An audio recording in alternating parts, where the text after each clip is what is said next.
الحمد للہ والصلاة والسلام علی رسول اللہ اما بعد۔ امام بخاری کہتے ہیں ہمیں بیان کیا محمد بن مقاتل نے، وہ کہتے ہیں ہمیں خبر دی عبداللہ نے، وہ کہتے ہیں ہمیں خبر دی معمر نے حمام بن منبہ سے، وہ ابو ہریرہ رضی اللہ عنہ سے، وہ کہتے ہیں اللہ کے رسول صلی اللہ علیہ وسلم نے فرمایا اول زمرۃ تلج الجنہ صورتہم علی صورت القمر لیلۃ البدر، پہلا گروہ جو جنت کے اندر جائے گا ان کی شکلیں، ان کی صورتیں چاند جیسی روشن اور چمکدار ہوں گی جو 14ویں کی تاریخ کو ہوتا ہے۔ لا یبصقون فیہا، جنت میں نہ وہ تھوکیں گے، ولا یمتخطون، اور نہ اس میں وہ بلغم نکالیں گے، ولا یتغوطون، اور نہ وہ اس میں براز یعنی قضائے حاجت کریں گے۔ آنیتہم فیہا الذہب، ان کے برتن اس جنت میں سونے کے ہوں گے۔ امشاتہم من الذہب والفضہ، اور ان کی چاندیاں اور ان کی جو کنگیاں ہیں وہ سونے اور چاندی سے ہوں گی۔ ومجامرہم الالوۃ، اور ان کی جو انگیٹھیاں ہوں گی وہ عود سے سلگتی ہوں گی۔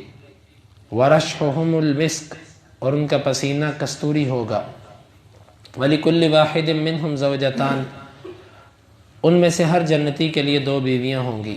یُرَىٰ مُخُّ سُوقِهِمَا مِنْ وَرَاءِ اللَّحْمِ مِنَ الْحُسْنِ، خوبصورتی کی وجہ سے ان کی ہڈیوں کی جو مخ ہوگی وہ گوشت کے پیچھے سب نظر آتی ہوگی۔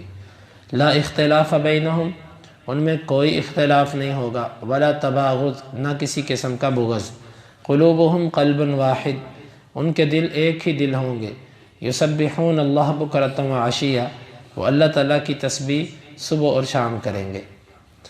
امام بخاری کہتے ہیں کہ ہمیں بیان کیا ابو الیمان نے، وہ کہتے ہیں ہمیں خبر دی شعیب نے، وہ کہتے ہیں ہمیں خبر دی ابو الزناد نے عارج سے، وہ ابو ہریرہ رضی اللہ عنہ سے، بے شک اللہ کے رسول صلی اللہ علیہ وسلم نے فرمایا اول زمرۃ تدخل الجنۃ علی صورت القمر لیلۃ البدر، پہلا گروہ جو جنت کے اندر جائے گا وہ چاند کی شکل سا چمکتا ہوگا 14ویں کی رات کے۔ والذین علی اثرہم کاشد کوکب اضاءۃ، اور جو ان کے پیچھے جائیں گے دوسرا گروہ ہوگا وہ تیز ترین روشن ستارے کی طرح چمکتا ہوگا۔ قلوبہم علی قلب رجل واحد، ان کے دل سب جنتیوں کے دل ایک آدمی کے دل کی طرح ہوں گے۔ لا اختلاف بینہم ولا تباغض، نہ ان میں آپس میں اختلاف ہوگا نہ کسی قسم کا بغض۔ لکل امرئ منہم زوجتان، ان میں سے ہر آدمی کے لیے 2 بیویاں ہوں گی۔ کل واحدۃ منہما یری مخ ساقہا من وراء اللحم من الحسن، ان میں سے ہر ایک کے حسن کی وجہ سے جو مخ ہوگی وہ گوشت کے پار نظر آتی ہوگی۔ یسبحون اللہ بکرۃ وعشیہ، وہ اللہ کی تسبیح صبح اور شام کریں گے۔ لا یسقمون ولا یمتخطون، نہ وہ بیمار ہوں گے نہ وہ بلغم نکالیں گے۔ ولا یبصقون، نہ وہ تھوکیں گے۔ آنیتہم الذہب والفضہ، ان کے برتن سونے اور چاندی کے ہوں گے۔ وامشاتہم الذہب، اور ان کی کنگیاں سونے کی ہوں گی۔ ووقود مجامرہم الالوۃ، اور ان کی انگیٹھیوں کی جو ایندھن ہوگا وہ عود ہوگا۔ ابو الیمان کہتے ہیں علوہ سے مراد عود ہے۔ ورشحہم المسک، اور ان کا پسینہ کستوری کا ہوگا۔ مجاہد کہتے ہیں الابکار، ابکار کا معنی ہوتا ہے اول الفجر، فجر کا پہلا وقت۔ والعشی، اور عشی کا وقت ہوتا ہے میل الشمسی، سورج کا مائل ہو جانا یعنی جھکنے کے لیے۔ الی ان اراہ تغرب، یہاں تک کہ وہ غروب ہو جائے، اس وقت تک عشی کا لفظ بولا جاتا ہے۔ امام بخاری کہتے ہیں کہ ہمیں بیان کیا محمد بن ابی بکر المقدمی نے، وہ کہتے ہیں ہمیں بیان کیا فضیل بن سلیمان نے ابو حازم سے، وہ سہل بن سعد رضی اللہ عنہ سے، وہ اللہ کے نبی صلی اللہ علیہ وسلم سے آپ نے فرمایا لا يدخلن من امتی 70,000 او 700,000، یہ ضرور بے ضرور میری امت میں سے 70,000 افراد جنت میں داخل ہوں گے۔ لا يدخل اولہم حتی يدخل آخرہم، یہ اکٹھے ہی جنت میں جائیں گے، یعنی ان میں سے پہلا داخل نہیں ہوگا یہاں تک کہ آخری داخل ہو، یعنی ایک ہی دفعہ 70,000 جنت میں داخل ہوں گے۔ وجوہہم علی صورت القمر لیلۃ البدر، ان کے چہرے 14ویں رات کے چاند کی طرح روشن ہوں گے۔ اس حدیث مبارکہ سے، ان تینوں حدیثوں سے امام بخاری کا استدلال یہ ہے کہ اللہ تعالیٰ نے جنت بنا رکھی ہے۔ آپ صلی اللہ علیہ وسلم نے جو اس کی صفات بیان کی کہ اس میں ایسے ہوگا، ایسے ہوگا، ایسے ہوگا، ظاہر ہے ایک چیز وجود میں آ چکی ہے تو اس کے بارے میں خبر دی جا رہی ہے۔ جب تک ایک چیز وجود میں نہیں آتی تو پھر اس کے بارے میں یوں حتمی طور پر خبر دینا مشکل ہوتا ہے، تو اس کا مطلب ہے جنت وجود میں آ چکی ہے۔ یہ ہے امام بخاری کا استدلال۔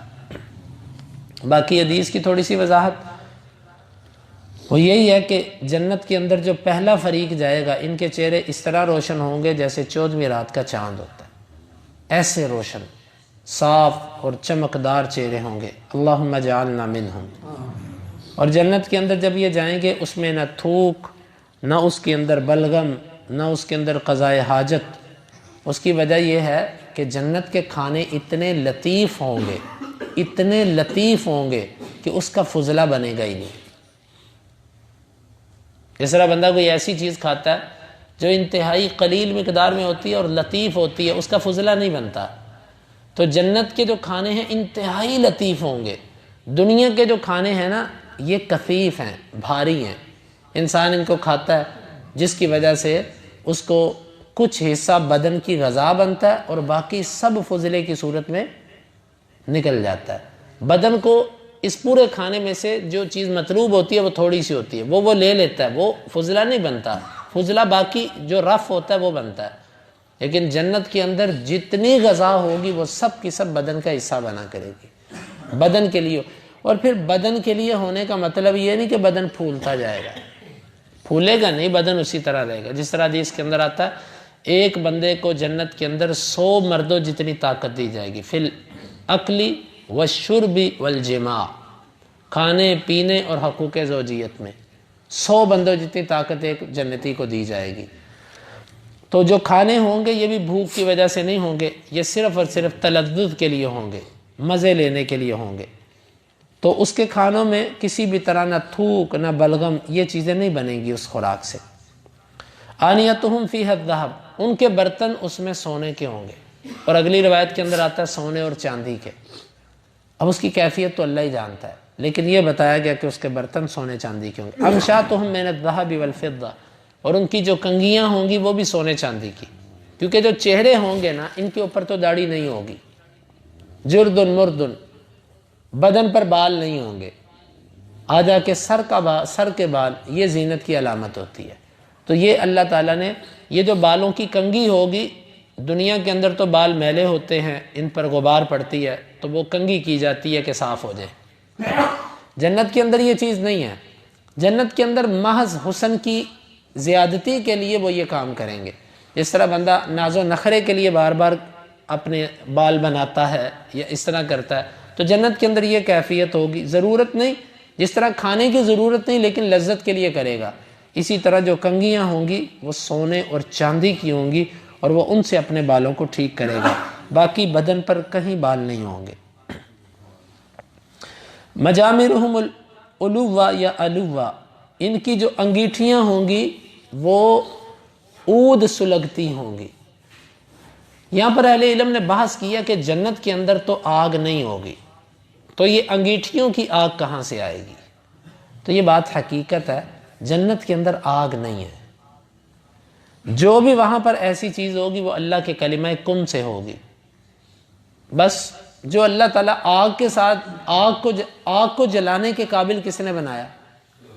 اللہ نے۔ آگ میں جلانے کی قوت کس نے رکھی؟ اللہ نے۔ تو وہی اللہ آگ کے بغیر بھی کسی چیز کو جلا سکتا ہے، وہ اللہ تعالیٰ کے حکم سے ادھر عود سلگتی ہوں گی، اور عود اصلی عود دنیا کا وہی اتنا مہنگا کہ ایک بندہ اصلی عود خریدنے سے قاصر ہوتا ہے، عام بندہ۔ یہ اللہ تعالیٰ جنت کا عود ان انگیٹھیوں کے اندر چلتا ہوگا، کیونکہ یہ اب تو ہمارے لوگوں کے اندر یہ چیز ختم ہوتی جا رہی ہے، وگرنہ عربوں کے اندر یہ آج بھی ہے۔ مہمان آئے اس کے لیے عود یا خوشبو جلاتے ہیں وہ لوگ، یا وہ اپنے گھروں کے اندر بھی عود، اور بلکہ وہ عود سونگھتے ہیں، دن میں 1-2 دفعہ ان کا ذوق ہوتا ہے عود جلا کر اس کو سونگھنا۔ ہمارے لوگ اس چیز سے دور ہو چکے ہیں، خوشبو اور یہ چیزیں ہمارے سے کافی، وگرنہ یہ اہل جنت کا کلچر ہے۔ اس کلچر کو ہمیں اپنے گھروں میں کوشش کرنی چاہیے کہ جہاں تک ہو سکے جنت کے کلچر کو ہم اپنے گھروں پہ رکھیں۔ ہاں وہ جو چیزیں ممنوع ہیں دنیا کے اندر، وہ نہیں ہے کہ ہم کہیں کہ جی سونے چاندی کے برتن بھی بنوا لیں، سونے کی کنگھیاں بھی بنوا لیں تاکہ پکے جنتی بن جائیں، ایسا نہیں ہے۔ وَرَشْحُهُمُ الْمِسْكِ، اور ان کا پسینہ جو ہوگا نا وہ کستوری ہوگا۔ حدیث کے اندر آتا ہے ایک شخص اللہ کے نبی صلی اللہ علیہ وسلم کے پاس آیا، اس نے کہا کہ آپ کہتے ہو جنتی کھائیں گے پیئیں گے تو وہ فضلہ کیا کریں گے؟ آپ صلی اللہ علیہ وسلم نے فرمایا کہ ان کا فضلہ نہیں ہوگا، زیادہ سے زیادہ ان کو جو فضلے کی صورت میں جو چیز نکلے گی وہ بدن سے پسینہ نکلے گا، پسینہ نکلے گا، اور اس پسینے کی خوشبو کستوری کی طرح کی ہوگی۔ ان کی مجالس کے اندر بھی انگیٹھیاں چلتی ہوں گی عود کی، اور ان کی بدنوں سے بھی کستوری کی طرح پسینہ نکلتا ہوگا۔ ہمارے نبی صلی اللہ علیہ وسلم کا دنیا کے اندر پسینہ مبارک ایسا تھا کہ اس میں خوشبو تھی، تو لیکن جنت کے اندر اللہ تعالی ہر جنتی کو یہ اعزاز دے گا کہ اس کے پسینہ کستوری جیسا خوشبو، اور کستوری دنیا کی نہیں کہ آپ یہاں کی نقلی کستوری دیکھ کر کہیں جی اس کی خوشبو تو اچھی ہی نہیں ہے، وہ جنت کی کستوری ہے۔ وَلِكُلِّ وَاحِدٍ مِّنْهُمْ زَوْجَتَانِ، ان میں سے ہر ایک کے لیے 2 بیویاں ہوں گی۔ جتنی بھی روایات آتی ہیں نا 72 حوروں کی یا 100 کی یا اس سے زیادہ کی یا کم کی، یہ سب سند کے اعتبار سے ضعیف ہیں۔ صراحتاً جس روایت میں عدد آیا ہے، عدد، اور وہ جو صحیح ہے وہ صرف 2 بیویوں کی ہے کہ 2 بیویاں۔ البتہ بعض روایات کے اندر ایسا آتا ہے جس میں اشارہ ملتا ہے زیادہ بیویوں کا، لیکن اس میں عدد کی صراحت نہیں ہے۔ جس طرح کہ کل والی حدیث میں آپ نے سنا کہ ہر کونے کے اندر فی کل زاویۃ منہا للمؤمن من اہل، ہر کونے کے اندر اس کے گھر والے ہوں گے، لیکن ایک کونے والا دوسرے کونے والے کو نہیں دیکھے گا۔ یہاں سے اشارہ ملتا کہ زیادہ ہوں گی، لیکن جہاں عدد کے ساتھ صراحت ہے نا، یہ صحیح سند سے صرف 2 روایات ہیں، 2 کہ عدد والی روایت ٹھیک ہے، باقی والی عدد کی روایت ٹھیک نہیں، حتیٰ کہ مسند احمد کی جو روایت ہے 72 حوروں والی، اس کی سند پر بھی اہل علم کے ہاں اختلاف ہے۔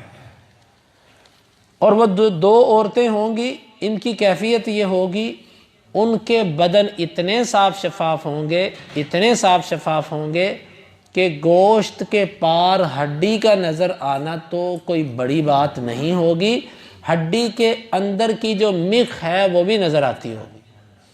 اب دنیا کے اندر یہ تصور ممکن نہیں ہے، ہم سوچ بھی نہیں سکتے کہ کیا ایسا ہو سکتا ہے، لیکن یہ جنت ہے، وہاں پر میرا اللہ رب العالمین ایسا کرے گا۔ اور آج دنیا کے اندر اگر ہمارے بدن کی یہ کیفیت ہو نا، ہمارا بدن شیشے کی طرح بن جائے، اندر کا نظام نظر آنے لگ پڑے، واللہ انسان سے نفرت کرے۔ وہ دیکھو اس کے اندر تو فضلہ پڑا ہوا ہے، اس کے اندر تو فلاں گندگی پڑی ہوئی ہے، اس کے اندر تو خون ہے، لیکن جنت کے اندر اللہ تعالیٰ نے نظام ہی کچھ اور کر دینا۔ اندر کی جو ساری مشینری ہے وہی اللہ تعالیٰ نے ایسی بنا دینی ہے کہ عجیب نظام ہوگا اس کا، تو ادھر نظر آئے گا۔ دنیا کے اندر اگر نظر آئے تو بندہ بندے سے پیچھے ہٹ جائے۔ اور پھر 2 بیویوں کا ذکر ہوا، ساتھ ہی یہ کہہ دیا کہ لا اختلاف بینہم ولا تباغض، جنتی جتنے بھی ہوں گے ان میں نہ آپس میں اختلاف اور نہ ایک دوسرے سے بغض۔ ان کا دل ایسے ہوگا جیسے ایک بندے کا دل ہوتا ہے، ایک بندے کا دل اپنے ہی بارے میں کوئی منفی خیال نہیں رکھتا، اور وہ اللہ تعالیٰ کی تسبیح کریں گے صبح اور شام۔ حدیث کے اندر آتا ہے اللہ کی تسبیح وہ کیسے کریں گے، یلحمون التسبیح کما یلحمون النفس، وہ اللہ کی تسبیحات یوں الہام کیے جائیں گے جس طرح سانس انسان لیتا ہے۔ اب سانس لیتے ہوئے انسان کو دقت نہیں ہوتی، وہاں پر تسبیح ان کا سانس بن جائے گی، جس طرح تسبیح سانس لیتے ہوئے دقت نہیں، یوں اللہ کا ذکر کرتے ہوئے کسی قسم کی دقت نہیں ہوگی۔ اور اللہ تعالیٰ کو جو سب سے زیادہ پسند جو چیز ہے نا وہ تسبیح ہے۔ تسبیح کے اندر اللہ کی پاکی بیان کی جاتی ہے، اس لیے جنتیوں کا جو ذکر اللہ نے صبح و شام رکھا ہے نا وہ بھی تسبیح ہے۔ دوسری روایت بھی یہی ہے، اس میں صرف ایک لفظ کا اضافہ ہے، لا یسقمون، وہ اس میں بیمار نہیں ہوں گے۔ اس کی وجہ یہ ہے کہ بیماری کا تعلق خوراک کے ساتھ ہوتا ہے، کبھی خوراک زیادہ کھا لی، کبھی کم کھائی، کبھی خوراک مزاج کے مطابق تھی، کبھی نہیں تھی۔ جنت کے اندر یہ مسئلے ہی نہیں ہوں گے، کسی بھی طرح کی بیماری انسان کو، کوئی خوراک آپ کو ضرر نہیں دے گی، تو وہاں پر بیماری ہے ہی نہیں۔ پھر عشی کا معنی، ابکار کا معنی امام بخاری نے ذکر کیا مجاہد سے، فجر، اول فجر، یعنی کہ کہتے ہیں فجر طلوع ہونے سے لے کر یہ اشراق کے وقت تک، یعنی سورج طلوع ہونے کے کچھ دیر بعد تک کے لیے یہ لفظ بولا جاتا ہے۔ اور عشی کا جو لفظ ہے نا، عشی، یہ لفظ بولا جاتا ہے زوال کے بعد سے لے کر، یعنی سورج جب ڈھل جائے اس وقت سے لے کر، تو یہ لفظ بولا جاتا ہے شام تک کے لیے، غروب آفتاب تک کے لیے۔ اسی لیے جو شام کے اذکار ہیں اس کے بارے میں کہا جاتا ہے کہ وہ غروب آفتاب سے پہلے ان کا وقت ہے، یعنی مغرب سے کچھ دیر پہلے ان کا وقت ہے۔ اور آپ اگر عصر کے بعد بھی کرتے ہیں تو ممانت کی کوئی دلیل نہیں ہے، کیونکہ عشی کا لفظ بولا ہی زوال کے بعد سے لے کے غروب تک جاتا ہے۔ اور جو صبح کے اذکار ہیں نا، یہ طلوع فجر سے تعلق رکھتے ہیں، کیونکہ طلوع فجر سے پہلے پہلے رات ہے، وہ صبح نہیں ہے، اور اذکار صبح کے ہیں۔ یعنی تہجد کے وقت اگر آپ کہتے ہیں میں نے جلدی تہجد پڑھ لی، اب میں صبح کے اذکار شروع کر دوں، تو وہ صبح کا وقت ابھی داخل نہیں ہوا، ابھی رات ہے۔ تو صبح کا وقت کب داخل ہوتا ہے؟ طلوع فجر کے ساتھ، فجر سے دن شروع ہوتا ہے، تو اس وقت اس کے اذکار کا وقت ہی اس وقت شروع ہوتا ہے، جس وقت ہماری اذانیں ہوتی ہیں۔ ہاں، اذان کے بعد آپ اذکار کر سکتے ہیں۔ اور اسی طرح اللہ کے نبی صلی اللہ علیہ وسلم نے فرمایا کہ میری امت کے 70,000 افراد داخل ہوں گے جنت میں پہلے، تو جب ان کا پہلا بندہ قدم رکھے گا ساتھ ہی ان کا آخری بندہ بھی قدم رکھے گا۔ اشارہ کس بات کی طرف ہے؟ یہ 70,000 ایک ہی دفعہ جنت میں داخل ہوں، یک کے بعد دیگرے نہیں، ایک کے بعد دوسرا نہیں۔ اب آپ اندازہ لگائیے کہ جنت کے راستے اور اس کے دروازے کتنے کھلے۔ اس کے بارے میں روایات آتی ہیں، امام بخاری آگے شاید ذکر کریں کہ جنت کے ایک دروازے کے درمیان فاصلہ کتنے 100 میلوں کا ہے، ایک ہی وقت کے اندر اتنے لوگ جنت میں داخل، ایک دروازے سے داخل ہوں گے۔ تو آپ اندازہ کیجئے کہ وہ جنت خود کتنی بڑی ہے جس کے دروازے اتنے بڑے ہیں۔ دروازہ چھوٹا سا ہوتا ہے اور گھر بڑا ہوتا ہے، تو جس جنت کے دروازے اتنے بڑے ہیں وہ جنت خود کتنی بڑی ہوگی۔ امام بخاری کہتے ہیں ہمیں بیان کیا عبداللہ بن محمد الجعفی نے، وہ کہتے ہیں ہمیں بیان کیا یونس بن محمد نے، وہ کہتے ہیں ہمیں بیان کیا شیبان نے قتادہ سے، وہ کہتے ہیں ہمیں بیان کیا انس رضی اللہ عنہ نے، وہ کہتے ہیں اہدی علی النبی صلی اللہ علیہ وسلم جبۃ سندس، آپ صلی اللہ علیہ وسلم کے لیے ریشم کا ایک جبہ تحفہ کیا گیا۔ وکان ینہا عن الحریر، آپ ریشم سے منع کیا کرتے تھے۔ فعجب الناس منہا، لوگوں نے اس سے تعجب کیا، یعنی بڑا وہ ملائم تھا، بڑا خوبصورت تھا۔ فقال والذی نفس محمد بیدہ، اس ذات کی قسم کہ محمد صلی اللہ علیہ وسلم کی جان جس کے ہاتھ میں ہے، لمنادیل سعد بن معاذ فی الجنۃ لاحسن من ھذا، سعد بن معاذ کے جو رومال ہوں گے نا جنت کے اندر، وہ اس ریشم سے کئی گنا پیارے اور اچھے ہوں گے۔ اس حدیث میں اشارہ کہ اس جنت کے اندر جو آپ کو رومال دیے جائیں گے وہ ریشمی رومال ہوں گے۔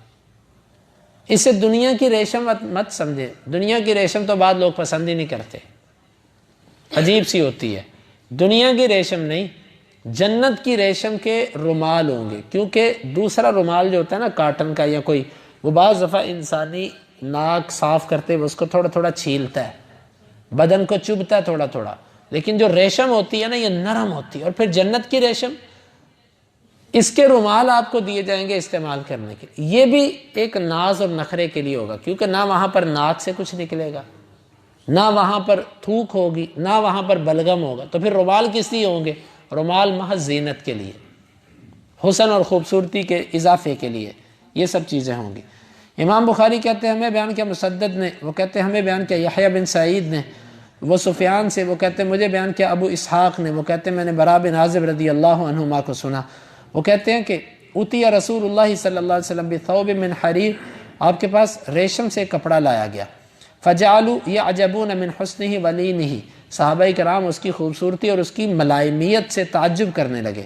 فقال رسول اللہ صلی اللہ علیہ وسلم لمنادیل سعد بن معاذ فی الجنت افضل من هذا، سعد بن معاذ کے جو رمال ہیں وہ جنت میں اس سے بہتر ہوں۔ اس سے سعد بن معاذ جو کہ انصار کے سردار تھے ان کی فضیلت بھی ثابت ہوتی ہے کہ وہ بڑے عظیم انسان تھے۔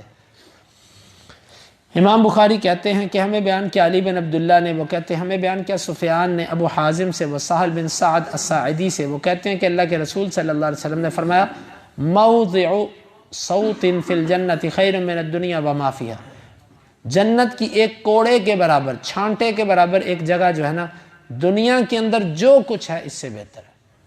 تو جب جنت کی اتنی سی جگہ دنیا کی ہر چیز سے اور دنیا سے بہتر ہے تو پھر اس میں اشارہ ہے کہ آخرت کی طرف رغبت کیجیے، دنیا کو ترجیح مت دیں۔ امام بخاری کہتے ہیں کہ ہمیں بیان کیا روح بن عبد المؤمن نے، وہ کہتے ہیں ہمیں بیان کیا یزید بن زریع نے، وہ کہتے ہیں ہمیں بیان کیا سعید نے قتادہ سے، وہ انس بن مالک رضی اللہ عنہ سے، وہ اللہ کے نبی صلی اللہ علیہ وسلم سے آپ نے فرمایا ان فی الجنت لشجرہ یسیر الراکب فی ظلها 100 عام لا یقطعها، جنت کے اندر ایک درخت ہے سوار اس کے سائے میں 100 سال چلے گا پھر بھی اس کے سائے کو وہ ختم نہیں کر پائے گا۔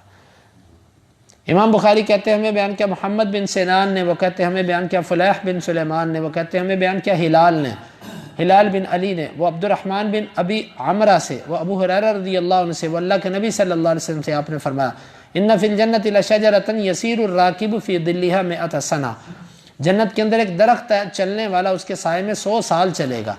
وَقْرَوْا إِن شِئْتُمْ وَظِلٍّ مَمْدُودٍ، اور اگر تم چاہتے ہو تو یہ آیت پڑھو اور لمبے لمبے سائے ہوں گے۔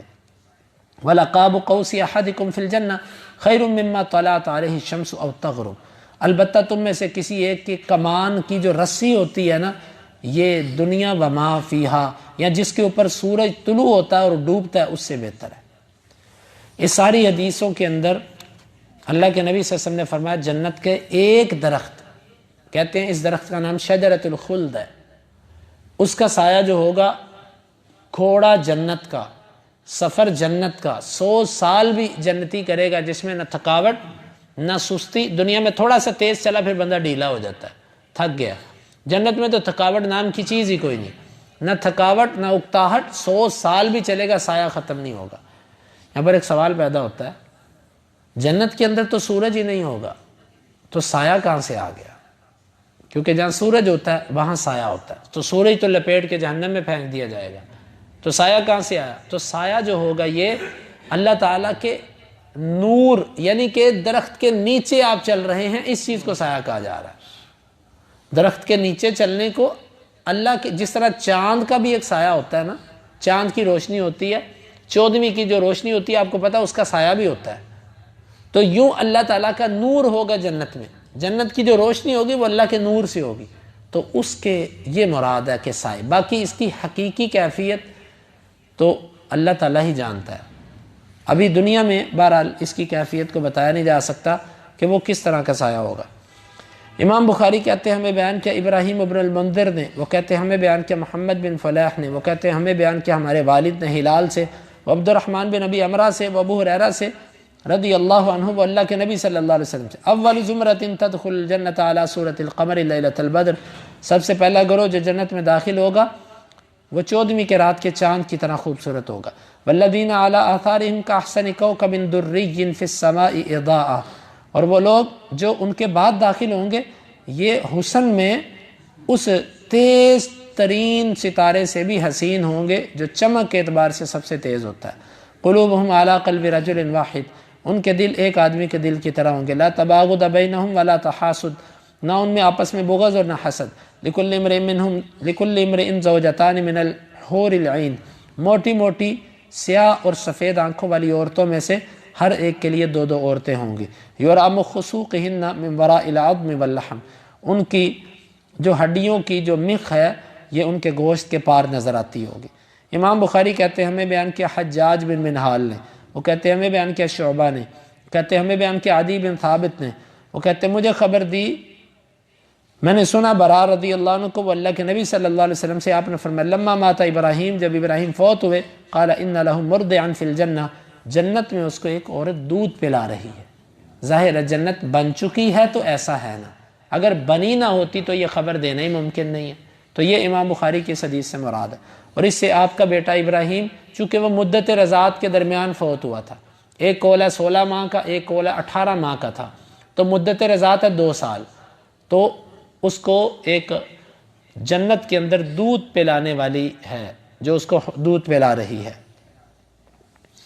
امام بخاری کہتے ہیں ہمیں بیان کیا عبدالعزیز بن عبداللہ نے، وہ کہتے ہیں مجھے بیان کیا مالک نے صفوان بن سلیم سے، وہ عطا بن یسار سے، وہ ابو سعید خدری رضی اللہ عنہ سے، وہ اللہ کے نبی صلی اللہ علیہ وسلم سے آپ نے فرمایا ان اہل الجنت یتراءون اہل الغرف من فوقہم، جنت والے اپنے اوپر والے بالا خانوں کو، اوپر والے جنتیوں کو یوں دیکھیں گے کما تتراءون الکوكب الدری الغابر فی الافق من المشرق او من المغرب، جس طرح تم مشرق یا مغرب میں دور ایک ستارے کو دیکھتے ہو، للتفاضل ما بینہم، اس درجہ بندی کی وجہ سے جو ان کے درمیان ہوگا۔ قالوا یا رسول اللہ تلک منازل الانبیاء لا یبلغها غیرہم، اللہ کے رسول یہ تو انبیاء کے مرتبے ہوں گے جس کو کوئی اور نہیں پہنچ سکے گا۔ قال بلا، آپ نے فرمایا کیوں نہیں پہنچے گا، والذی نفسی بیدہ رجال آمنوا باللہ وصدقوا المرسلین،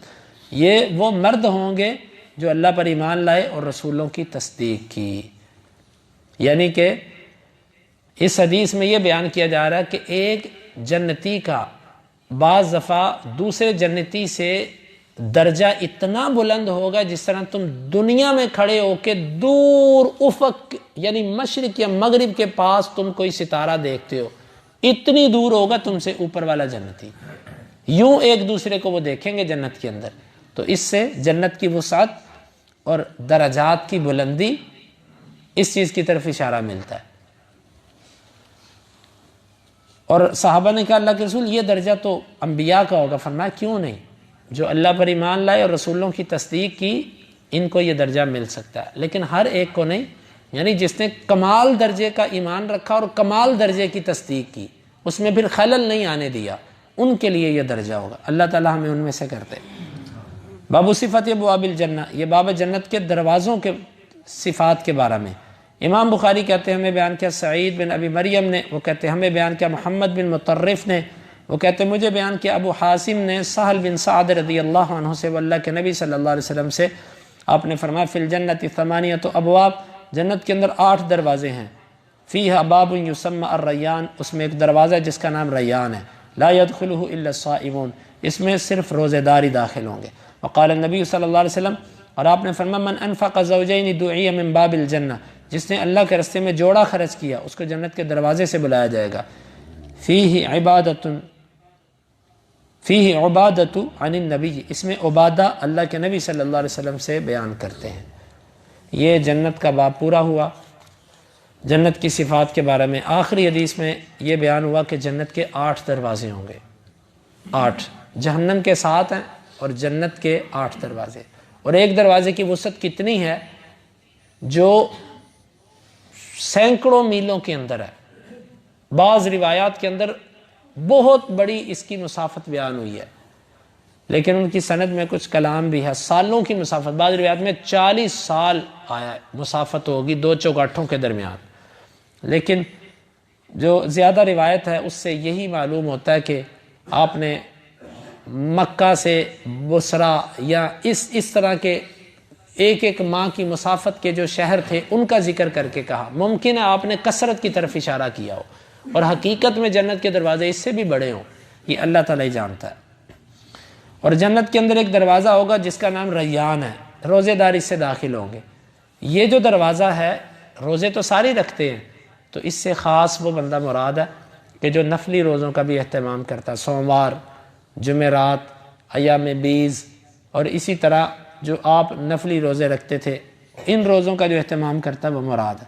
پھر آخر پہ جس نے جوڑا اللہ کے راستے میں خرچ کیا، جوڑا کوئی بھی چیز، دو نوٹ، 2 کپڑے، دو یعنی جڑوا چیز خرچ کرنا اللہ کے راستے میں، اس کو جنت کے دروازوں سے بلایا جائے گا۔ پیچھے اس حدیث کی وضاحت گزر چکی۔